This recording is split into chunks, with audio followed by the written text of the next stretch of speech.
Аквасервис балык чарбасына келдик. Нарын дарыясынын үстүндө жөө бастык десек, ишенип кое бериңиздер. Нарын дарыясынын үстүнөн мынтип жөө басып жүрүп бир балык чарба көрөм деп ойлогон эмес элем. Жакшы уюштуруптур. 3 түрдүү балык бар экен.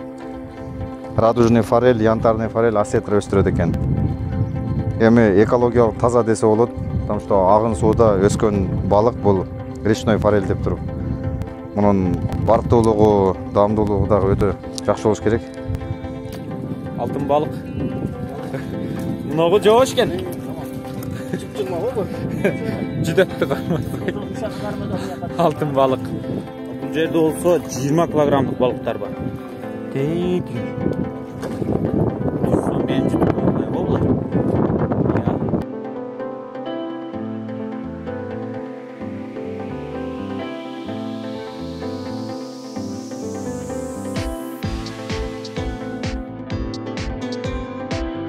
Biz hazır balıklar tarap ötkөнүп жатабыз. Бул жак фонариктер менен, камералар менен карап турат экен. Бул жерден трос кеткен, баары ушул жерде кармап турат, качып кетпей. Бизге азыр кайыкта сууду чыгарып даярдап жатат. Оконбай экебиз мына соо Бардояга жак отурса. Батабыз бар. Я неудобно палцы истегенге.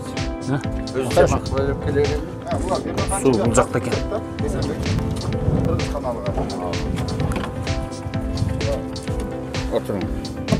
Суу өтө ташкындап кетпейби? Жок. Ушу кандай турса, ушундай турат. Мына суу. Наоборот кылгыла. Кеттик. Бардоя кыйын бекен управление. Наоборот кылгыла. Мен ошага. Жок, кеттик. Наоборот. Жок, айдайм. Мен ошага айдайм. Бер буга. Бирок, бер. Ордуң бер, бияка келеме, Бардоя.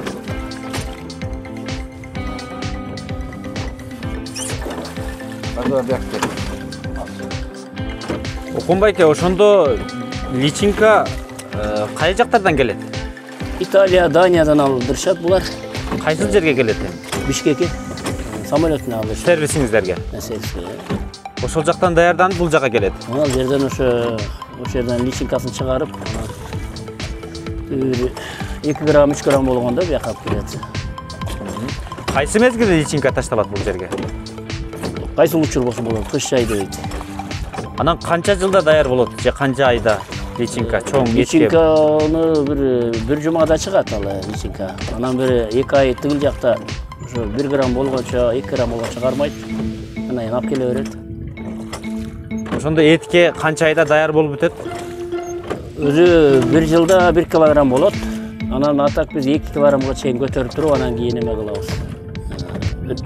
Эт багытына, этке тапшырабыз. 1,5 жыл турат экен да орточо, Орточо 1,5. 1,5 жыл. Буларга келип калдык. Могу тоголок кальциолордон садок деп коет экен, 11 бар экен. Могу квадраттан канча бар? Квадраттан 4, бирөө жакта турат. Неке бар. Тиги жактарда бар. Ушул кичинекейлерде биринчи келген личинкалар ал жактан Бишкектен бир аз даярдалып келет экен. Андан кийин ушул жерде бир аз чоңойгон сайын которула берет экен садокторго. Салкын шамал болуп турат экен.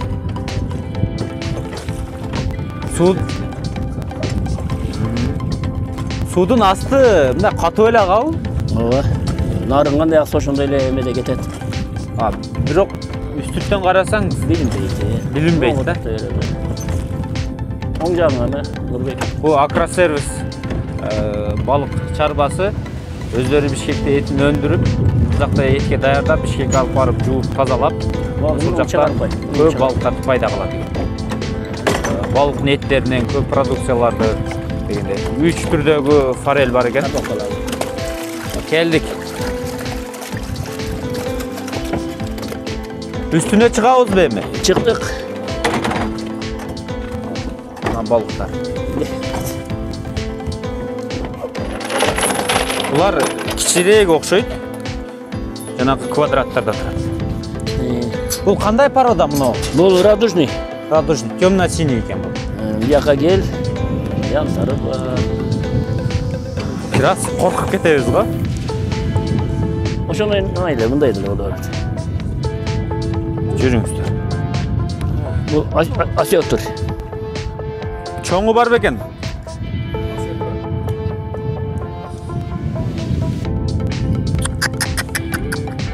Караргандарды караңыздар. Өтө чоң го. Бу канча килограмм ушулар азыр? Где-то bir 20'га чейин бар калат экен. 20 килограмм бе? 15 бар да. 15, 20 дейт. Бул жерде азыр 2, 4, 6, 7 бар экен. Ошондо 100 килограмм бар экен да бул жерде. Мына чоңду караңыздар. Ушулар берет. Колуңду салсаң тиштеп алчу да, Жок, бул аябай жоош, өтө жоош балык. Адам Bunun emede etin bağlılığı çok жақсы болады дейді. Абдан нык. этинин качествосын айтып коюңуз. Эч немеге ар ким аргандай кабыл алат да, качествосу жакшы, өтө нык. Мунукучу. Этинин баасы кандай? Кымбат булар. Буга караганда бир Батанан эме болады дейді. Бир жана сөөк болбой хряш болот. Сөөк болбой хряш тең, Даярдаганга өтө жакшы дейт. Шамал болтат. Алтын балык. Бул кандай порода? бул янтар. Янтар. Форель только янтарный, я? Янтарный форель. Бул жерде ошо радужнөкө аралаш. Радужнөкө аралаш. Кийинен чоңоюшту булар. Бул азыр канча айлык? Булар уже 1 жыл ашып калды. 1 жыл ашып калды. Дагы кармайсыздар. Az kança kilogramlıktır bir Бул öz? жерде 1,5 чейин бар. 1,5 чейин. Арты килограмм. Азыр булардын коруmu кандай? Корум аллер. Аллер. Мисалы bir balık bir күндө, bir sutkada kança gram жем жейт? Аны мен жакшы түшүнбөйм. Анан сиздер дүңөлө бересиздер да? Мисалы ушу алтын балыктарга мына. Ооба, тигил жактан бизге нормасын чыгарып берет. Мынча 300 грамм же 500 граммдан ыргыт кыла деп. Азыр ушул торго канча ыргытасыз? Азыр кытапта. Где-то 500 грамм. Bir sutkada. Жок, бир суткада 6 килограмм кетет. 6 килограмм. Олар мындай жеткен коронун ичинде чоңоюп кеткен да. Сеткенин ичинде. Короонун ичинде Эртең чоң. эч кесиндечи. Дарьянын суусу. Суу дарыянын суусу. Бул азыр агын, бу жерде агын суу. Бул жерде агын. Айланып өтөлүчү. Бул жак азыр бош окшойт. Мага могу чоң балыктар жакты. Бул канча жылдык чоң балыктар жанакы жетөө? Булар 2 жыл, 3 жыл болуп калды. 3 жылдык. Мына королдор жылып кетпейби? Жылбайт, троско байлануу да. Байланып. Бул жак өтө чоң экен. Мына ушунда азыр канча тонна балык бар? Где-то бир 15 тонна бар го. 20га жеткенде чыгарасыздар. Мына которулсак болобу бул жакка? Болот, ой. Бул жакта темно-синий балыктар бар экен. Тиги ачыгына баралычы. Кай жагында? Алмалек мына кичинекей. Которулуп өтөбүз бал жагына. Ооба. Жолду баштап мен басамын. Негизи сууда көп жүргөн эмесмин. Сиздерге анча билинбеши мүмкүн, бирок бир аз коркунучтуу экен. Сыр бербей басып жатабыз. Бул жак жабык. Астыдагы тор кесилип андай болуп кетпейби? Жок, бардыгы каралганда. Мына жана айтып аткан малектор ушулар. Малек. Булар көп го бул жерде. Көп. Майда экен. Булар личинкалар да пока. Бул азыр 100 граммга жетип калды булар. 100 граммга жетип калыптыр. Жемге келет экен. Бул суудун өңүндө экен дагы сиздерге анча билинбеши мүмкүн. Ол жактарда жүрөт. Бул кайсы порода бул? Малек да? Бул радужный. Радужный экен. Сен Форель. мен азыр буларды ойнотуп берем. Кана? Янтар.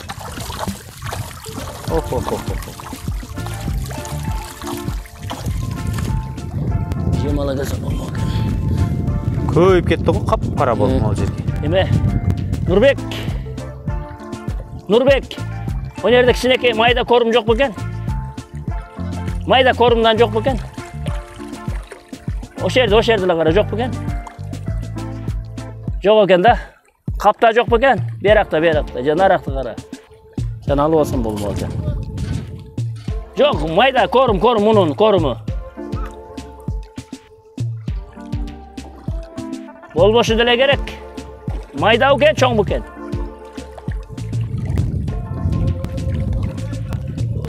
чоңуну эмеге. Эми бар, наракта сабок бар, сабок. O артта турат. Артта. Эми бул балыктын өзгөчөлүгүн айтыңыз эми ал байкебиз келгенге чейин. Не дей аласыз бул балык кармоо боюнча, балык сферасында өзүңүз бир адис катары? Эми бул аябай мындай кирешелүү негизи. Анан тазалыгын айт. Только буга ушу көбүрөөк каражат сарпташ керек. Чыдай билиш керек. Анан результатын акырында берет. Бул эми дарыянын суусу бул балыктын эти башкача болсо керек барыбир. Жана көлдө чоңойгондон айырмасы болсо керек. Бул агын сууда. Анан, конечно, тиги прутка караганда бул өзгөчөлөнүп турат. Сиздерге мындай эми спрос көп болсо керек барыбир бул агын суудун балыгын эти башкача болот деп. Биз азыр жеткире албай атабыз, жеткизе албай атабыз да. Көп адамдар сурап атышат. Сатыңыздар деп ит багытына бирок ага биз жеткире албай атабыз. Дагы жетпейсиз. Спрос көп да мындай. Талап. Мен бул жердин балыгын этинен эч жей элекмин да. Бирок көлдүкүнү тутуп жеп жүргөнбүз чүйдө. Эми айырмасын билебиз буюрса. Кана бир ойнотуңузчу? Жок, болбойт бул. Бул майдабы? Наркыныкын көрөлчү. Акырындап көтөрүлө беребиз. Техника безопасность канчалык деңгээлде каралган эми? Бул бардык кругляктары бар, спасательный кругтарды коет. Эч мындай минуска кетирген окуялар болбодубу? Жок, Кудай сактасын. Буда малек экен. Кудай сактасын андан. Мунуңуз тагы эмне бар? Мында да малек иштеке, оногу. Жок го, көрүнбөйт. Түйүндө булар. Булар бетине чыкпайбы? Чыгат. Так оногу сортировка кылынган жерде да аз экен. Кар мен карап келейин. Алып келе берем мен Нурбек бу жерде. Булар деле малек 10-10га чоңду тартасың банда. Жүрүңүз. Жок, анда. Бул жакта эмне бар азыр? Бул сетканын үстүнөн тартасың, жем таштайын. Боло берет. Жүрөт ошо. Бул малек булар деле кичинекей кече жакын деле келген малектер. Муну тартсы жакындан. Кана жакшы көрдүк, мына кей. Малек.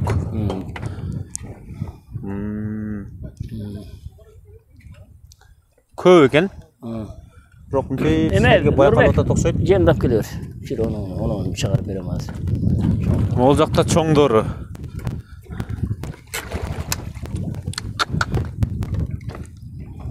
Кооздугун караңыздар чай. Балык деген. Кайнатып берем. Абасын жутканда мен эс алып атам азыр.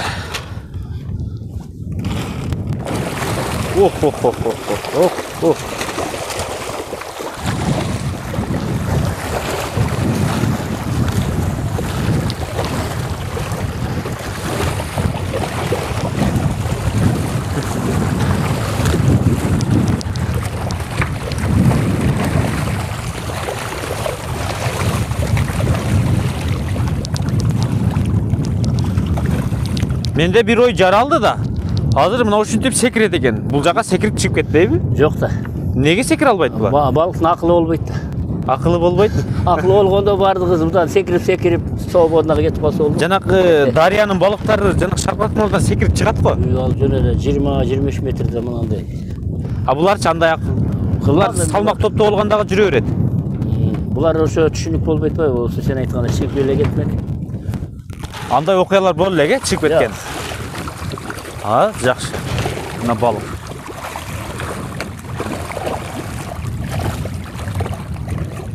Мына ушундай балыктардын этинен жеңиздер. Сиздерге эми спрос каякта көп болот? Кыргызстанда көп болобу, чет өлкөлөргө алып кетеби? Бардыгы бирдей. Бизде чет өлкөдөн да болуп атат. Россиядан азыр данный момент россиялыктар алып атат. Так мына биздин Ош тарап, Бишкек тарап сурап атат. Жетишкенде берип атабыз. Ата көбүнчө Россияга кетип атат азыр. Россияга деген. Анан тетигинде каргалар жүрөт. Бу жаш балыктарды тутуп алып качып дегендей. Жок, алар мына корум чачканда сыртта калып калган корумдарды терип жешет көбүнчө.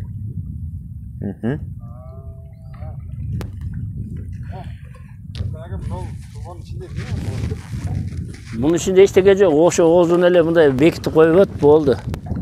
Жок. Ушуну сурайлычы. Бул эми темир кантип чөгүп кетпей турат? Муну көрдүм да, ону турбай ортодо филианстар.